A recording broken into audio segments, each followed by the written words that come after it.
Dobrodošli na novu predstavu Satiričkog kazališta. Mi smo za vas pripremili predstavu koja tematizira, pazite sad, molim vas sjednite, tematizira ponovni početak rata u Bosni i Hercegovini. Ne, sjedite se ljudi polako, sve, opustite se, ta tema će biti vama prezentirana kroz problematiku, pazite, jedine individue. To je jedna moja stara ideja, dakle, da žena srpske nacionalnosti dozi u Hrvatsku kao Europsku uniju, da iz BiH naravno, da tu traže posao. Ako bude ikakvih problema, a problema neće biti, meni ćete se javiti. Ja to vidim tako da vi u roku od tjedan dana imate posao. Bravo. Čekaj!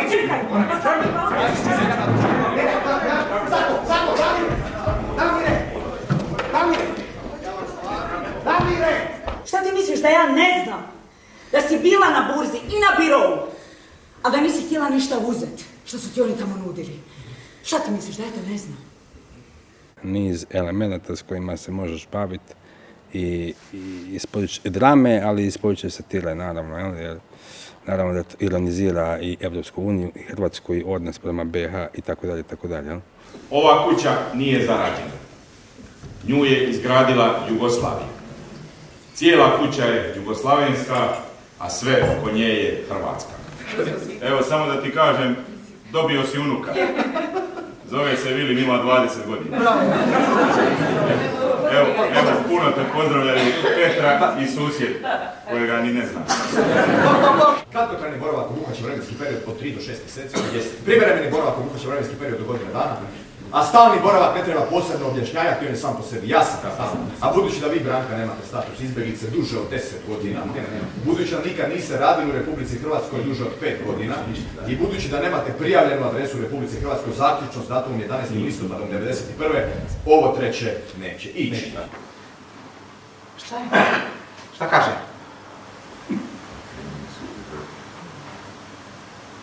Pita za Zvonku Bušića. Bosna i Hercegovina kao bure baruta.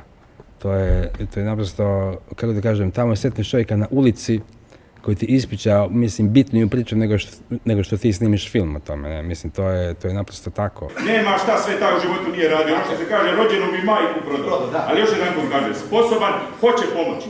On je svog kolegu, koji je 7 godina u uredu sjedio, prijavio za neku sitnu malverzaciju oko dnevnica. Čovjek izgubio posao.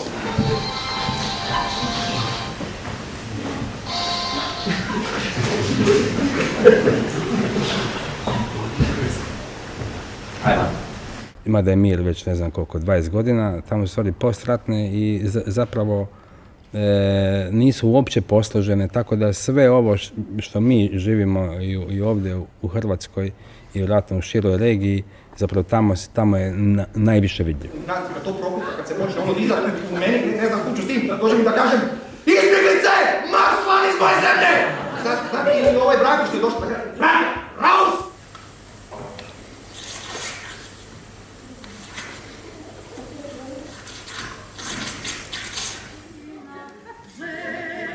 Nakon ovog prizora će pasti mrak. Bojim se da će taj mrak biti rječitiji od svega što smo mi večeras rekli. Svi znate što taj mrak simbolizira. A ja ću se sada vratiti u laž koju živim zadnjih 20 godina. Laku noć.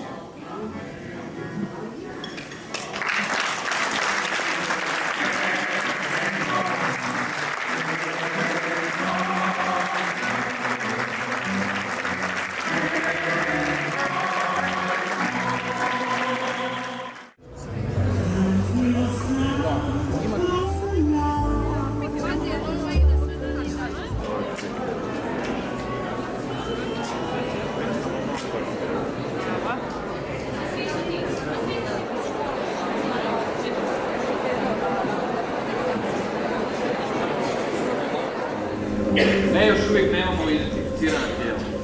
Šta je s tim Martinom Jambrošićem? Vidim da je on zadnji koji radio sranje u Golovom naselju. Cigani su mu žane zbili. Umim se osvetiti. Čini mi se da uloga policije u ovom slučaju, pogotovo uloga dvojice predstavnika policije, jednog koji u nekom ljudskom smislu je jako zabrinut za to što se u Europi i u svijetu događa, i drugi koji pokušava iz tog samo izvući jedan karijerni potez. I ta linija predstave koja se u trenutku premijere možda činila gotovo i višak je sad dobila na snazi. Ma čula sam, dobro, ne sam preveć išla s hiže von, pa ne znam sve, ali... No, ovo za medicinska sestra si čuva, no? Ne, kaj? Ne, Fonika, daj ti reći, meni mam živci počneju djelovati. Joj, kaj, nikaj. Jedna od ideja je bila da se čuju ti različiti govori. Đani mene vole, Sandi. I voliš, Đani? Volim, sine. Nekom će se pokvariti auto i onda će reći: Nika, odnesem k Sandio, dečko popravi. I kad se to jedan put izgovori, to moćno, sve se mijenja.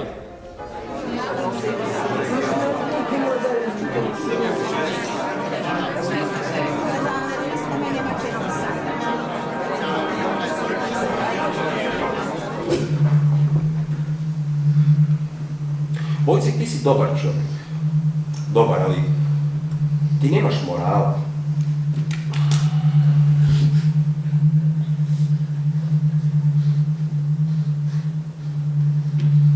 Polako, Vojcek, polako. Malo pomalo. 10 minuta ranije ćeš završiti. I što da radim s ti 10 minuta? Vojcek!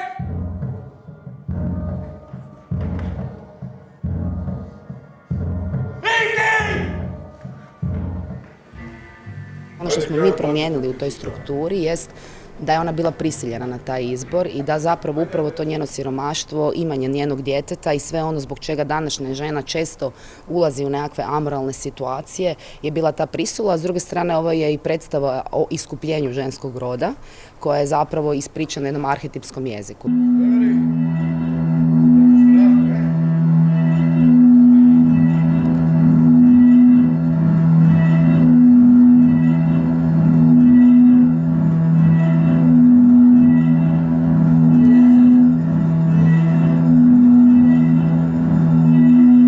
Figurira kao zapravo žrtva preko koje se prelamaju stvari jednako kao i Vojcek. Mislim da to nije Bihnerova zamisao, ali Aničina jeste.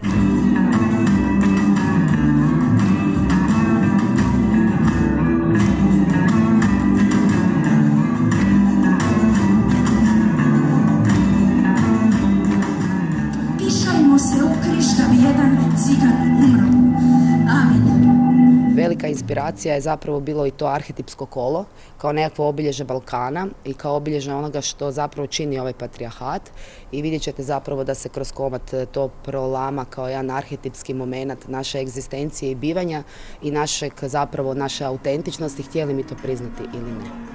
Dame i gospodo, prvi i posljednji put na našem vašaru. Večeras smo za vas pripremili posebnu točku.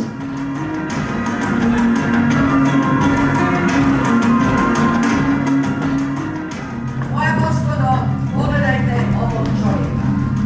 Friedrich Johann Franz Vojcek. Meni je bilo jako zanimljivo zato što je ona negde kao njegova žena, ljubavnica, draga, postala lik koji njemu parira u tragediji na svaki mogući način, pa se na kraju i ta tragedija na njoj fatalno i prelomi. Kad bolje razmislimo sve o čemu taj komad govori, o zapravo pritisku jednog represivnog i gadnog sistema na jednog pojedinca, pa onda preko njega na njegovu ženu, na njegovu porodicu, mi sve to u stvari živimo i danas na ovim našim malim balkanskim prostorima.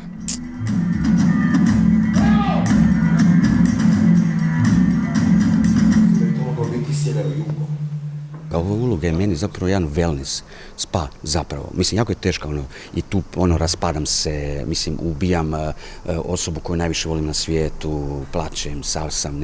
I zapravo zašto wellness? Wellness je zato što evo, imam lijepo priliku malo istresti sebe, malo proplakat, malo tu trčim, znojim se, izbacim sve iz sebe. I poslije predstave, ko dren.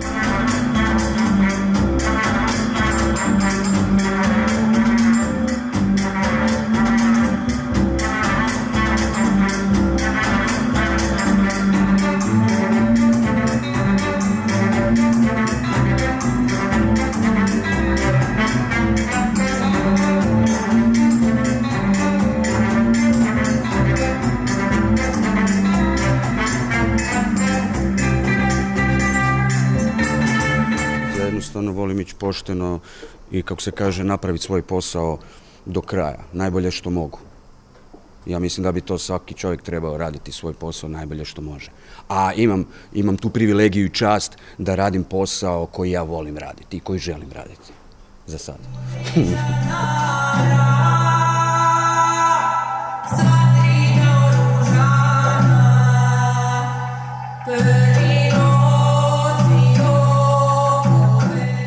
Što sam ja to vidjela, Vojcek? Ja sam mislila da si ti čovjek od riječi, Vojcek.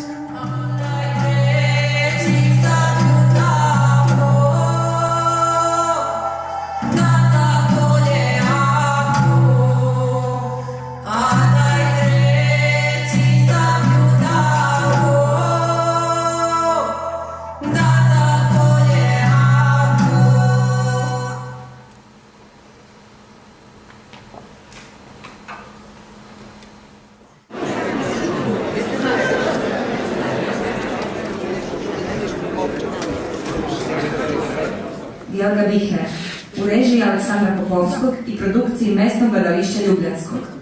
Kad se oblak razpre, kad snežinka pade na topla tla, To je mladi Bihner, mislim, on je jako mlad napisao taj tekst. Bavi se francuskom revolucijom, iako u suštini on stavlja nešto što se meni čini i zanimljivije od same revolucije, a to stavlja Dantona kao nekog ko je razočaran revolucijom.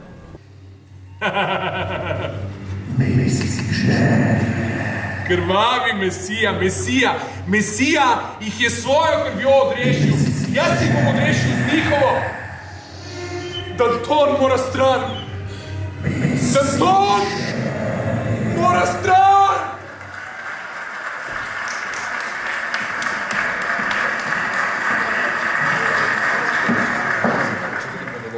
Počinjemo da smo stavljeni u jedan pattern, da ponavljamo kao miš istu stvar i da vrtimo isti krug. I to je to što njega u stvari izbezumljuje u svemu tomu.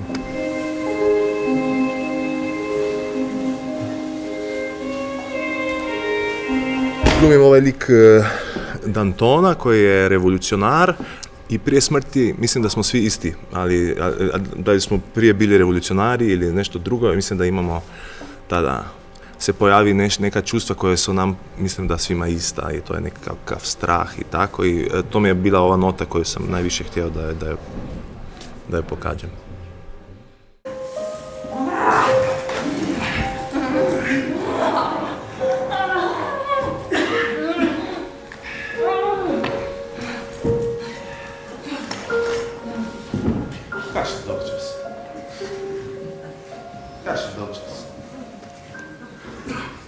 Zmeran najprej hlače, šele na to srca.